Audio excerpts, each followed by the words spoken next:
జగన్మోహన్ రెడ్డి గారు ఇంకో మాట కూడా చెప్తారు. మా ఎంపీలు, ఎమ్మెల్యేల పైన తీవ్రమైన హ్మ్. వ్యతిరేకత ఉంది.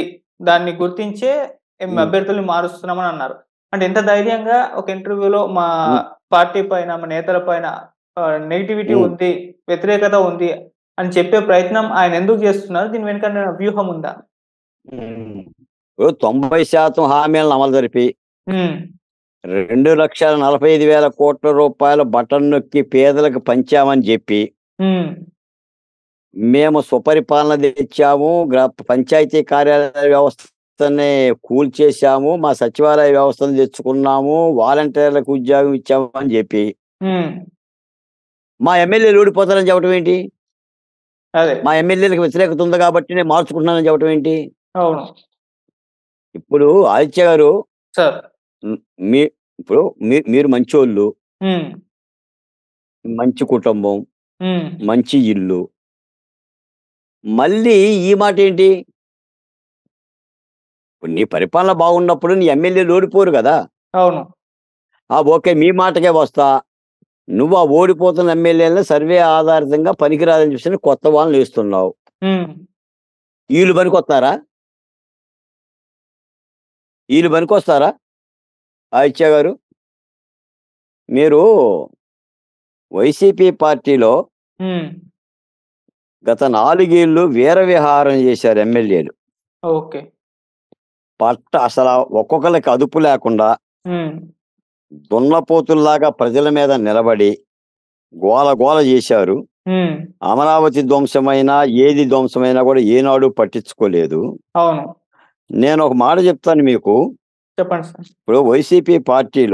వైసీపీ పార్టీలో హ్మ్.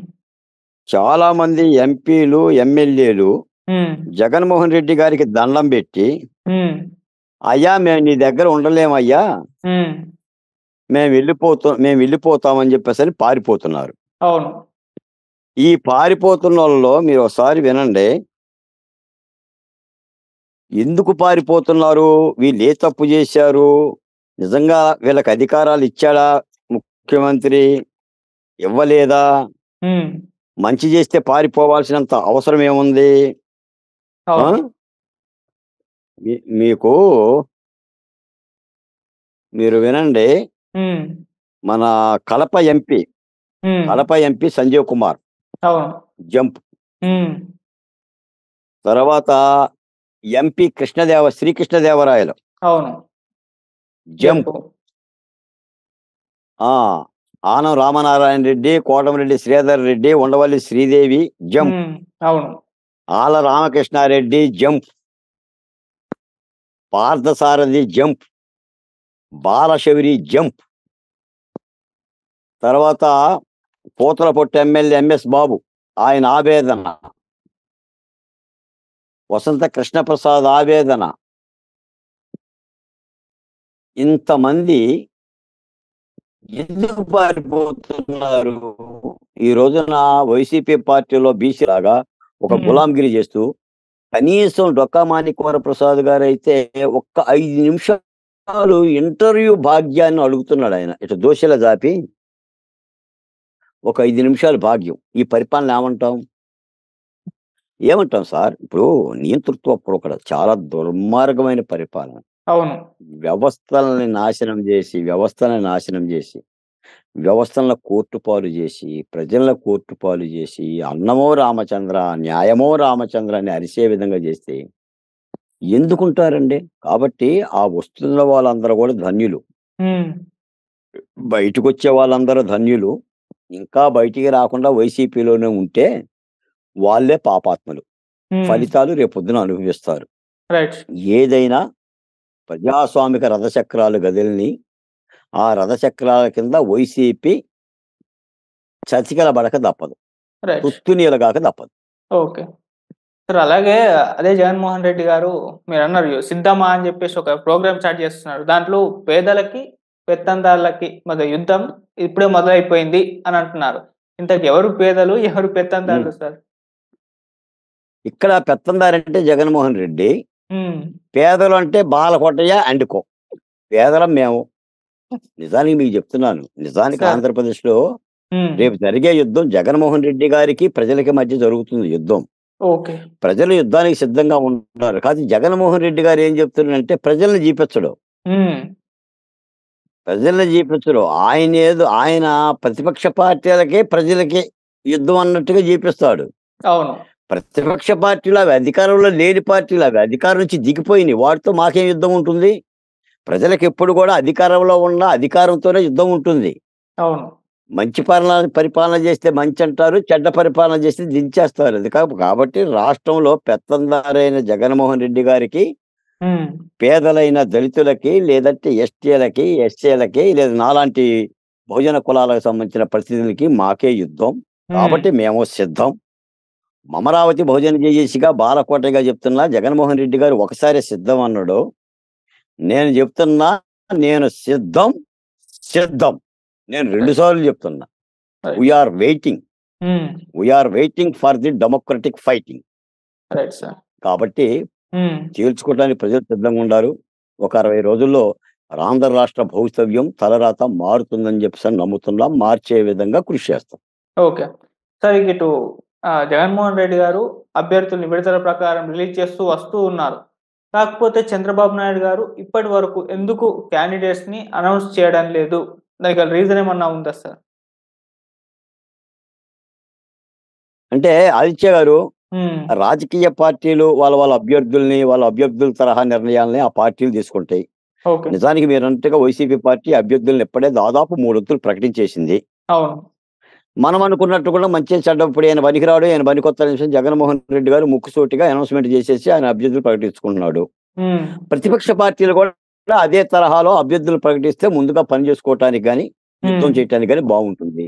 అవును. తాత్సారం చేయటం మూలాన కూడా కొంత నష్టం ఉంటుంది. హ్మ్.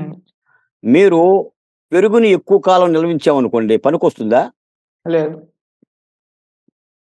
పాలను ఎక్కువ కాలం నిల్వ ఉంచామనుకోండి పనికొస్తుందా? లేదు.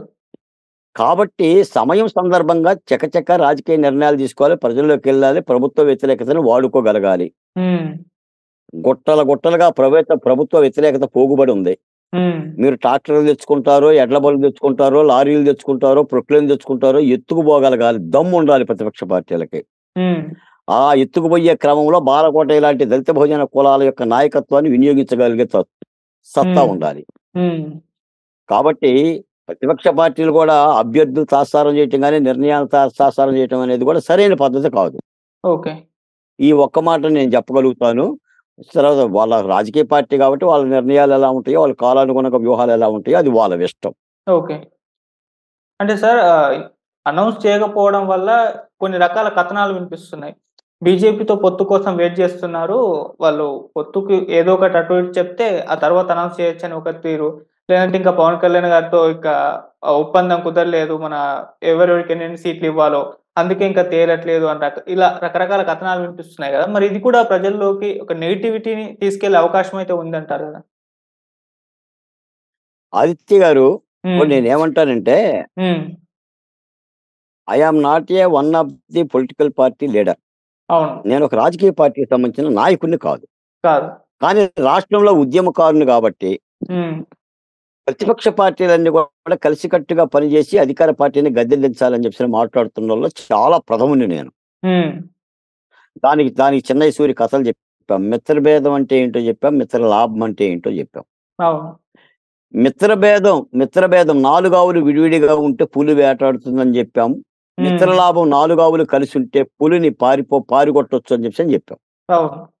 ఈ ప్రతిపక్ష పార్టీలు కూడా ఏందంటే ఎవరు కలుస్తారు ఏంటి అనేది ఆ రాజకీయ పార్టీలు నిఖార్సుగా, నిజాయితీగా ప్రజల సమక్షంలో తీసుకోవాల్సిన నిర్ణయం అది. హ్మ్. అందులో కూడా తాత్సార్యాలు పనికిరావు. హ్మ్. ఒకవేళ ఏదైనా పొత్తులు, గిత్తులు ఉంటే దాన్ని ఒక స్నేహపూరితంగా, స్నేహభావంతో ఎవరికెన్ననేది డిసైడ్ జేసుకోగలగాలి. అవును. అసలు పొత్తుల కంటే ముఖ్యంగా మేమనేదేంటంటే ప్రజా ఉద్యమాల్లో పాల్గొన్న వాళ్ళని, రాష్ట్రంలో 4 సంవత్సరాలుగా దగా పడ్డ కులాలని, ఆ ప్రతినిధులని వైసీపీ ప్రభుత్వంలో మేము ఇబ్బందులు పడ్డోళ్ళం, దాడులకు గురైనోళ్ళం, కేసులు పెట్టబడినోళ్ళం, హౌస్ అరెస్టులు జేయనోళ్ళం, మాలాంటి వాళ్ళ యొక్క శ్రమని హ్మ్. ప్రతిపక్ష పార్టీలు గుర్తించాలి. నేనదే జెప్పా. గతంలో గూడా జెప్పా. మీరు ఎంత గుమగుమలాడే వంటకాలన్నా మీరు జేయండి. హ్మ్. అందులో ఉప్పు లేకపోతే ఆ వంటకం వృధా. అవును. ఆ వంటకం వృధా. కాబట్టి ప్రతిపక్ష పార్టీలు ప్రజలను కలుపుకొని వెళ్ళాలి. ప్రజలతో కలిసి యుద్ధం చేయాలి. అలా ఉంటేనే ప్రతిపక్ష పార్టీలకి విజయాలొస్తాయని చెప్పేసని అప్పుడు చెప్పా, ఇప్పుడు చెప్తున్నా. ఓకే. సార్ ఓవరాల్‌గా మరి ఇప్పుడు ఎలక్షన్స్ ఇంకొక 60, 70 అలా ఒక 3 మంత్స్ అనుకోండి. మరి వేవ్ టీడీపీ వైపే హ్మ్. ఉంది అని బలంగా ఇప్పుడు చెప్పగలగొచ్చంటారా? కంప్లీట్ వేవ్ ఆదిత్య గారు సార్. అంటే ఒకటి మాత్రం స్పష్టంగా చెప్తున్నాం. హ్మ్. ప్రభుత్వ పరిపాలనకు వ్యతిరేకత ఉంది. ఓకే. ఇది స్పష్టమేనా అవును. మీకు కూడా? హ్మ్. జగన్మోహన్ రెడ్డి గారి పరిపాలన మీద వ్యతిరేకత ఉంది. ఓకే. అది గుట్టలుగా, కుప్పలుగా ఉంది. అవును. ప్రభుత్వ వ్యతిరేకతని వాడుకోవటం అనేది ప్రతిపక్ష పార్టీల యొక్క ధర్మం. రైట్. ఎంత వాడుకుంటుందనేది మనం ఎదురు చూడాలి. ఓకే. రెండోదేంటంటే, హ్మ్. కేవలం ప్రభుత్వ తప్పిదాలే మనల్ని గెలిపిస్తాయి అనుకుంటే పొరపాటు. Right sir. ముందు నీ బలాన్ని పెంచుకోవాలి, నీ నిజాయితీని పెంచుకోవాలి, నీ చిత్తశుద్ధిని పెంచుకోవాలి. తర్వాత ప్రభుత్వ తప్పుల్ని నువ్వు జత చేసుకుంటే విజయాలు సులభతరం అవుతాయి. Right sir. మళ్ళీ 2019లో చేసిన తప్పిదాలు గనక చేస్తే, మళ్ళీ గనక పాత కాపుల్ని బరిలో నిలబెడితే, హ్మ్. కొత్తదనం లేకపోతే, కొత్త నెత్తురు లేకపోతే, కొత్త నీరు లేకపోతే ఫలితాలు తారుమారయ్యే ప్రమాదం కూడా ఉంది. అవును సార్. ఇది కూడా అర్థం చేసుకోవాలి. రైట్. ఏ కాడికి మనం గెలుస్తాం, ఆయన ఓడిపోతాడు, మనం గెలుస్తాం, ఆయన